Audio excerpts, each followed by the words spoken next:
Jadi kita tuh karena belum belajar, belum memaham tuh nang lalu kadang-kadang jadi orang alim koyo, jadi orang sugih koyo, jadi orang nang pinap beisi kelebihan koyo. Koyo ini lalu kada mau tawaduk, dah mau berandah.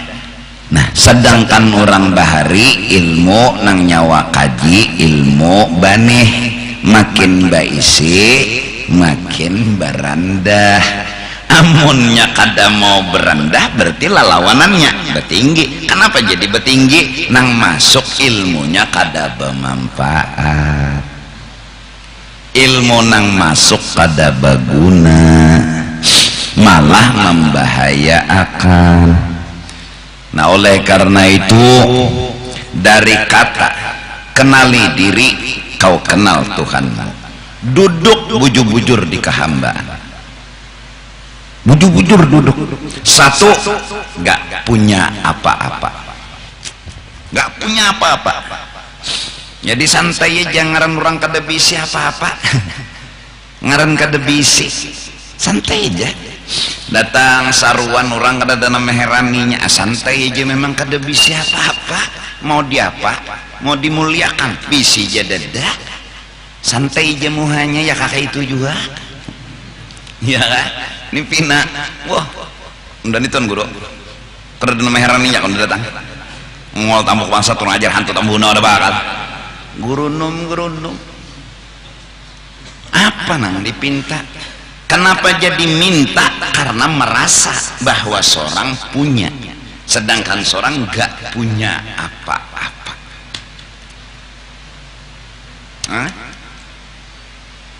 Dulu seorang ulama Habib wali Allah Ta'ala nya kada dikenal panglah.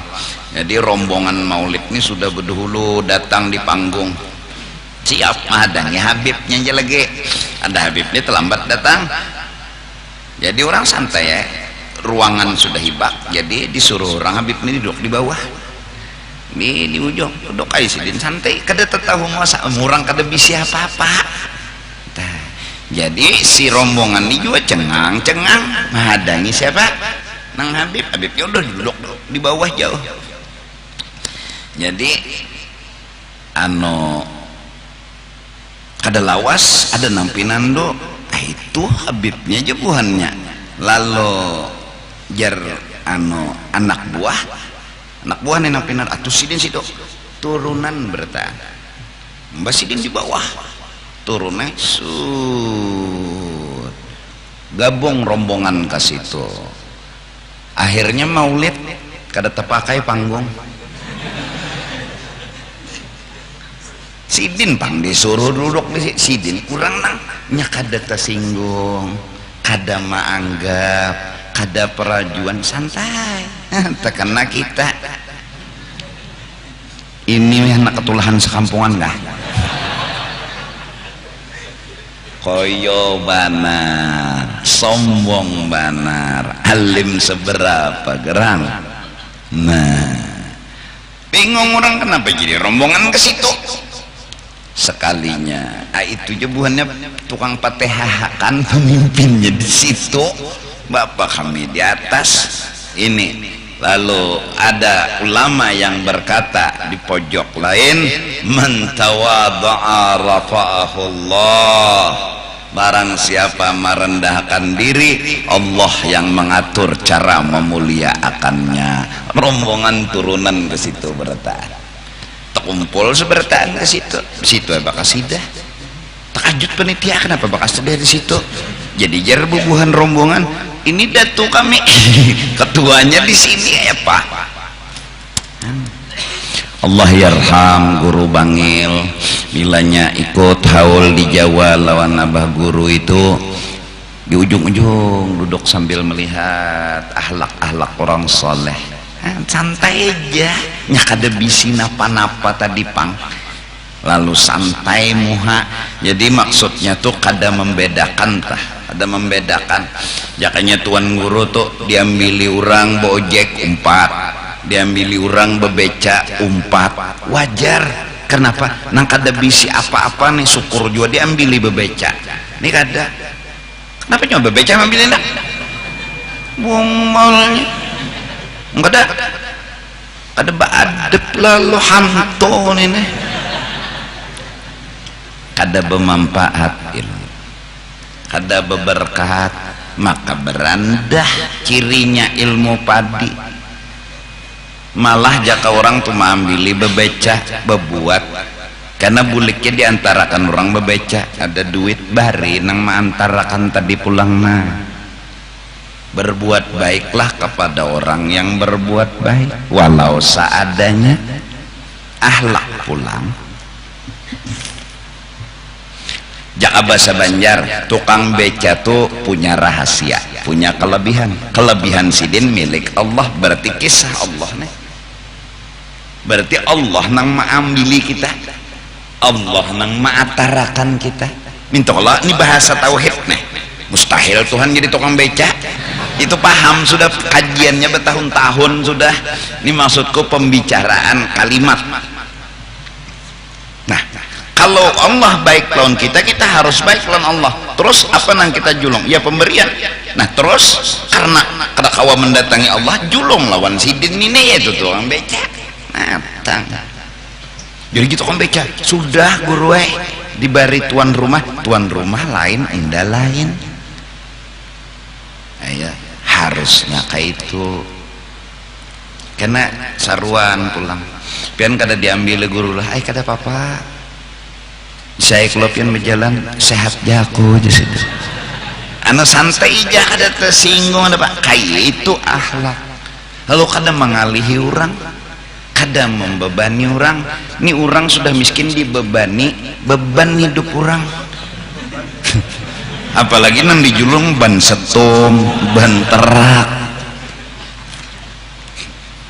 Maka menjaga kita mencoba, bukan mengaku sempurna, mencoba menghimungi orang. Betasmiyah bawangaran bin selesai kadusa ba amplokan. Yang penting anaknya bangaran, jangan sampai mengiau anak kada bangaran.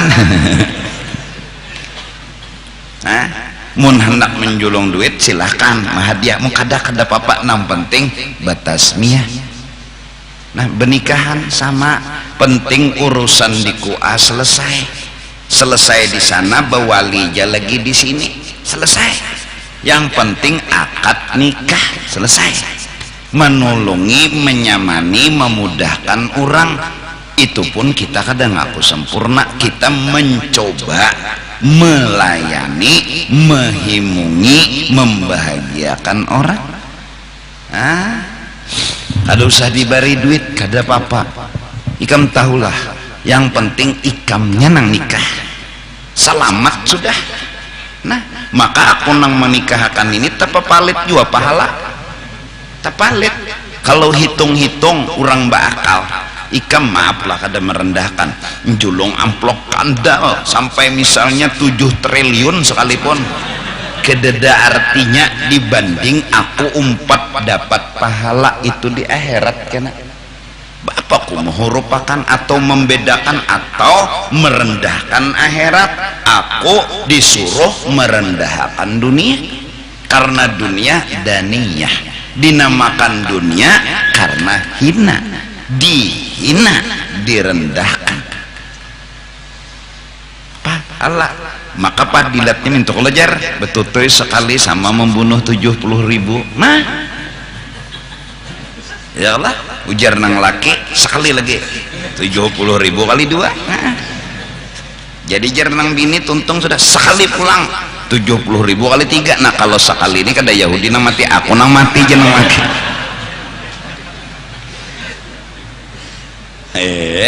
Nah artinya kan pahalanya gadok itu bicara betutuy ya nyar. Ya Allah. Jadi sama kepada guru-guru mengaji yang melajari orang mengaji. Kalau si kuitan menjulung amplok golong misalnya misal. Nah kebanyakan Pak Haji jangan bilang banyak, kalian telah menghina Al-Quran di hadapan dunia. Sedikit dibanding haraga melajari Al-Quran. Melajari Al-Quran akhirat, pahalanya surga. Surga dengan 1M kereda apa-apanya 1M. Jadi sinang kuitan tidak merasa membalas, ini hanya hadiah. Si guru tidak menghitung jumlah karena dia telah menikmati upah pahala negeri akhirat. Ini kada dihitung-hitung. Itu akhlak. Orang bahari melajari Al-Quran nang belajar lalu membawakan neno apa minyak gas tanda membantu jurjua mengkadap lampu apa yang dibaca membawa benyala lampu semprong aja nih, lampu nang benyala aja. Nah ya kalau itu si gurunya pun kada mempermasalahkan mau memberi mau kada, mau membawa minyak gas mau kada mempermasalahkan. Kenapa? Upah akhirat telah membutakan pandangan kepada yang lain. Tegonol akhirat, jauh gonol akhirat. Gonolnya akhirat nang nyata aja dulu tuh. Akhirat tuh kekal, biar halus bendanya tapi kekal. Ada dunia nih biar gonol tapi kada kekal. Selawas-lawasnya ikam menginginkan dunia dan kada hendak terpisah lawan dunia. Ikamnya jangan karas mencintai dunia, dunia kada mendukung lawan hati ikam, fakta kada mendukung. Pada akhirnya akan, tapi kayak apa jaharatnya cinta dan kekuatannya. Kamu berusaha agar jangan terpisah lawan dunia, jangan terpisah, menimbulkan engken, menimbulkan serakah, simpani dalam lemari, tabung, simpani, sebiji-biji kada mengeluarkannya dunia tadi, saking sayangnya lawan dunia. Kita jangan kancang indah terpisah, dunia dengan fakta tidak mendukung cinta kita. Suatu saat dia akan meninggalkan kita.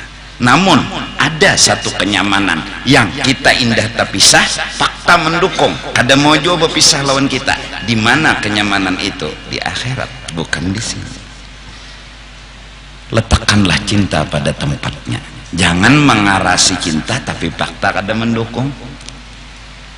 Nabi lalu berpesan, ahbib masyidda, silahkan kau mencintai dunia dengan segala isinya, cuma aku berpesan ya Nabi, fakta kada mendukung, fa innaka mufariquh, kau akan terpisah dengan yang engkau cintai. Nyawa aja nang karas kajong hendak indah terpisah, tapi dunianya faktanya kada mendukung. Nah ada kita indah terpisah dan fakta mendukung, di mana cinta itu benar-benar bermanfaat, yaitu di negeri akhirat. Dari karena itu walal akhiratu khairun wa abqa. Jadi arti ilmu yang bermanfaat, kenal diri. Lalu tafsirnya huwa ma'rifatullah wa husnul adab baina yadaihi. Dengan sebab adab yang bagus, yaitu jadi hamba ketika berhadapan dengan Tuhan. Arti berhadapan di sini, kita tidak bisa lepas hidup ini dari Tuhan. Kita tidak bisa jauh dan menjauh dari Tuhan. Bergerak digerakkan, berduduk didudukkan, berjalan dijalanakan, berabah dirabahkan. Lalu ulama mengistilahkan kata kau hidup di hadapan Tuhan. Artinya kau tidak bisa pisah dengan Tuhanmu, kau tidak bisa menjauh daripada Tuhanmu. Kau bergerak digerakkan, kau berdiam didiamkan, kau berjalan dijalankan. Nah, karena Allah dekat, lalu diumpamakan kalimat Arab baina yadaihi, tinggal orang yang ada di hadapan kita, yang kada jauh dari kita, menggauli, menemani, kada memisahi kita. Apa yang kita bawa? Adab, akhlak. Apa akhlak yang harus kita perankan? Duduklah di kehambaan. Orang yang duduk di kehambaan Allah suka dan senang. Marah besar Allah ketika orang hendak jadi Tuhan. Loco juga munnya alim mengaku alim lah, mun sugih mengaku sugih, lalu model hendak jadi Tuhan tah anu cukup sikong jegin Fir'aun yang tertulis ceritanya dalam Al-Quran, ana rabbukumul a'la, aku Tuhan kalian, aku punya segala-galanya. Ini nih mengakui, memandang, merasa si ampun diri nang baisi kelebihan. Tapi Fir'aun tuh suah dielangi iblis. Belang iblis ngetok lawangnya. Siapa di luar? Ya Fir'aun. Maka situ Tuhan. Mun situ Tuhan, tahu nang di luar. Kalah sepatok sudah. Bukainya oleh Fir'aun lawang masuk. Pokoknya nyaman sok berdapat bahari itulah antara makhluk lawan anu duduk Fir'aun. Apa kabar nih? Kada undani kada habis pikir jadi iblis. Napa? Undanya tahu kalau undani nakal melawan Tuhan. Sampai hari ini kada pernah berpikir nak jadi Tuhan. Tahu kisah undani nak kada habis pikir, kada kekaruan guling, kada kekaruan makan, nyawa unda dapat kabar di WA bahwa nyawa mengaku Tuhan. Undani anak betakon alasannya apa? Nyawa betanding ilmu lon unda kada apa-apanya. Kita bertanding kepahlawanan, ayo kumpulkan je iblis seluruh kerajaan nyawa nang ahli-ahlinya, nyawa juga tukang sihir nyawa, unda kada perlu turun, unda iblis anak buah unda setan gendang unda kirim, habis nyawa ni berataan kereda apa-apanya. Jadi bang unda bingung je iblis nang nyawa mengaku Tuhan tuh alasannya apa? Berpikir Fir'aun asa bujur aja Fir'aun. Mbak logikanya kada masuk, lalu mengaku Tuhan alasan dedak. Sudah mulai bimbang antara membujurakan lawan kada, lalu minta pendapat lawan penasehat Haman. Nah Haman, wahai Tuan Raja, ada apa? Aku bingung. Untung Haman nih kada locok. Haman kan bawahannya Fir'aun, kada wani berpendar apa-apa. Jangannya namo dia sederajat aja. Aku bingung nih Fir'aun. Kok Tuhan bisa bingung? Jangannya Haman nih locok nah. Nih orang berdiam aja. Dia ada apa? Ini bujur jua kawan dan nih mengaku jadi Tuhan nih ya ndak hendak baampeh ngaku jadi Tuhan karena unda lon iblis ya kada ada apa-apanya. Amon pian baampeh gengsi biar sudah terucap-ucap orang menghormati sudah seberataan hakun lapian kehilangan martabat, hakun lapian kada diherani orang lagi pian di padakan orang mululu pelan-pelan kada ada bisi pendirian kepikiran bujur pulang aja.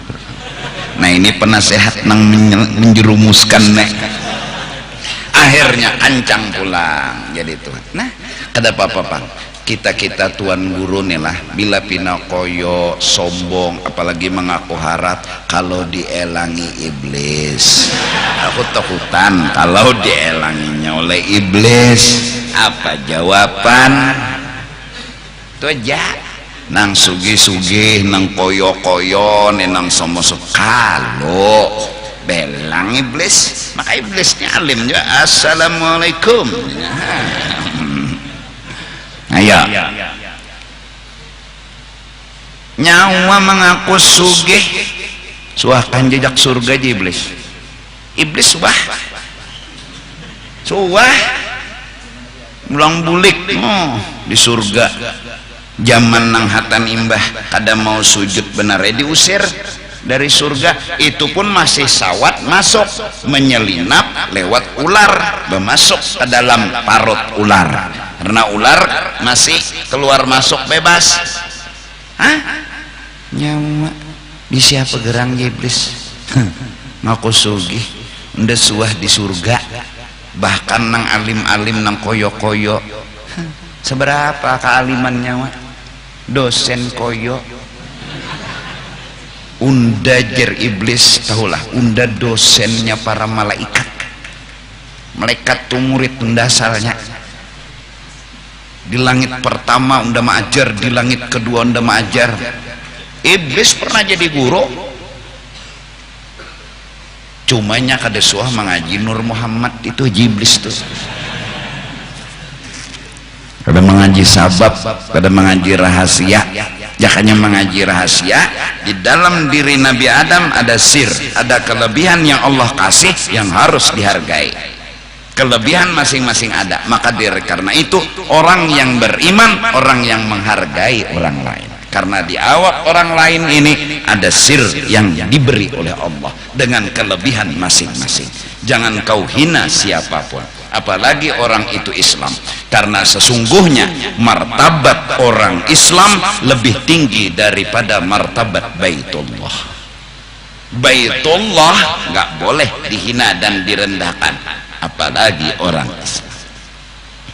Orang Islam yang maksiat ya Allah apakah kami perlu hinakan? Jangan kau hinakan, yang kau ucapkan hanya salahkan tapi belum tentu mereka hina dari diri. Mereka memang salah tapi belum tentu mereka hina dari kita. Belum bisa jadi kita yang lebih hina dari